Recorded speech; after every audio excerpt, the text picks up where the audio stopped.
ईश्वर की प्रिय संतान हो, छुटपन से ही माँ मुझसे कहती आई है। होना तो ये था कि कबाड़ में मिले उस दीपक को धरती पर घिसते ही धुएं के पीछे से प्रकट हो जाता कोई देवदूत और मेरे आदेश का दास बन जाता। हुआ ये कि पत्थर पर रगड़ खाने से कांसे की देह पीड़ा से कराह उठी। ऐन उसी दिन कान के पीछे उभर आई एक हरी बेल। कोई रंग होता माइग्रेन का तो हरा ही होता। नमस्ते, मैं हूं प्रतीक्षा और आप देख रहे हैं ऑर्डिनरी। जो पंक्तियां मैंने पढ़ी वो बाबूशाह कोहली की लिखी हुई है। पढ़कर यकीन नहीं होता कि दर्द को भी इतने खूबसूरत अंदाज में बयां किया जा सकता है। एक दर्दनाक बीमारी को बाबूशाह ने एक बेल बताया है जो कान के पीछे उगती और फैलती रहती है। माइग्रेन का अगर कोई रंग होता तो बेशक हरा होता, क्योंकि ये दर्द ताज़ा है और बढ़ता रहता है। मगर बाबूशाह जिस तकलीफ से जूझ रही हैं वो माइग्रेन आखिर है क्या? माइग्रेन सिर दर्द की बीमारी है। इसमें सर का एक हिस्सा बहुत तेज दुखता है। यह दर्द या तो लंबे समय तक रहता है या बीच बीच में आता जाता रहता है। माइग्रेन का दौरा 2 से 72 घंटे तक चल सकता है। फिजिकल एक्टिविटी से ये दर्द बढ़ जाता है। सिरदर्द के साथ साथ उबकाई, उल्टी आती है और रोशनी, आवाज या गंधों से एलर्जी भी कॉमन है। माइग्रेन के 1/3 रोगियों को सरदर्द से पहले कुछ समय के लिए देखने में तकलीफ होती है, जिसे ऑरा कहते हैं। कभी कभी ऑरा बिना सरदर्द के भी हो जाता है।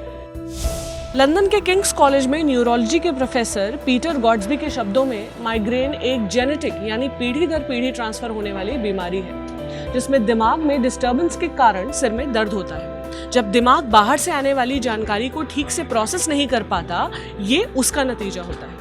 ये समस्या नींद, खाना पीना जैसे बाहरी कारणों से भी प्रभावित हो सकती है। दुनिया भर में करीब 15% लोग माइग्रेन से पीड़ित होते हैं। यह बीमारी पुरुषों से ज्यादा महिलाओं में देखी गई है।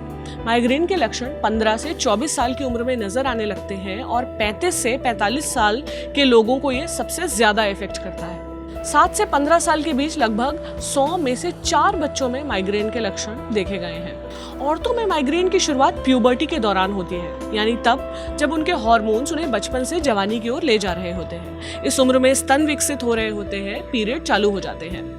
माइग्रेन की तकलीफ मेनोपॉज यानी हमेशा के लिए जब पीरियड खत्म हो रहे होते हैं वो दौर के आसपास बढ़ जाती है, मगर मेनोपॉज के बाद सिम्टम्स अपने आप ही सुलझने लगते हैं। औरतों में माइग्रेन ज्यादातर बिना ऑरा का होता है, मगर मर्दों में ऑरा की तकलीफ देखी गई है। पश्चिमी देशों के मुकाबले एशियाई और अफ्रीकी देशों में माइग्रेन बहुत कम होता है। यहाँ आबादी के 1.5 से 2.5% लोगों को ही माइग्रेन भुगतना पड़ता है। माइग्रेन के कारण क्या होते हैं? माइग्रेन का मुख्य कारण अभी भी जाना नहीं गया है। इसकी वजह जेनेटिक भी हो सकती है या आपके आसपास की चीजों से भी जुड़ी हो सकती है। 2/3 केसेस में देखा गया है कि मरीज के परिवार में माइग्रेन की हिस्ट्री रही है। जुड़वा बच्चों पर की गई स्टडीज बताती हैं कि एक बच्चे को माइग्रेन हो तो दूसरे बच्चे को होने की संभावना बढ़ जाती है। आधे से ज्यादा मरीजों को माइग्रेन के साथ मानसिक तनाव से जूझता भी पाया गया है। माइग्रेन का संबंध पोस्ट ट्रॉमेटिक स्ट्रेस डिसऑर्डर यानी किसी चीज के सदमे से बिगड़ी दिमागी हालत से निकाला गया है। माइग्रेन के कारण हार्मोनल भी हो सकते हैं, क्योंकि पीरियड्स के समय, प्रेगनेंसी के समय या फिर कॉन्ट्रासेप्टिव्स लेते समय इसके दौरे ज्यादा देखे गए हैं। कुछ किस्म के भोजन को कई मरीजों ने माइग्रेन का ट्रिगर बताया है, हालांकि इस पर कोई ठोस सबूत नहीं है। इसके अलावा लाइटिंग और हवा की क्वालिटी जैसे पारिवेशिक फैक्टर्स भी माइग्रेन के कारण माने गए हैं। कैसे करें माइग्रेन का इलाज? माइग्रेन के लिए 2 तरह की दवाएं होती हैं। पहली अबॉर्टिव, जो माइग्रेन को भगाने में मदद करती है, और प्रिवेंटिव, जो माइग्रेन को होने से रोकती है।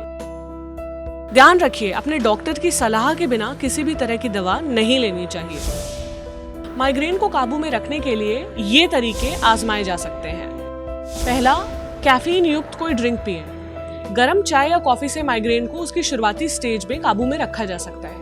ये पैरासीटामोल जैसी दवाओं का असर भी बढ़ा सकते हैं, मगर अतिरिक्त मात्रा में कैफीन लेना हानिकारक भी हो सकता है। खाने पीने का ध्यान रखें। रोज टाइम पर खाना खाएं, मील्स स्किप ना करें, यानी भी कोई भी खाना छोड़े नहीं। जो भी कुछ खाते हैं एक डायरी में नोट करते रहिए। अगर आपको लग रहा है कि किसी विशेष खाने की वजह से आपको तकलीफ हो रही है तो उसे छोड़ दें। कुछ देर अंधेरे में रहें। तेज रोशनी माइग्रेन का दर्द बढ़ा सकती है।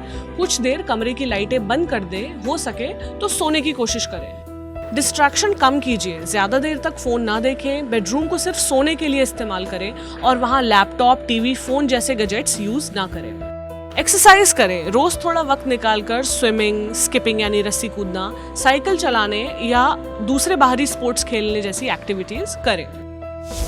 अगर आपको लगता है आपको माइग्रेन है तो अपने डॉक्टर से संपर्क करें और उनसे सलाह लें। माइग्रेन एक बीमारी है मगर इस पर काबू रखा जा सकता है अगर डॉक्टर से सलाह ली जाए और आपके दैनिक जीवन में आप कुछ बदलाव कर पाएं।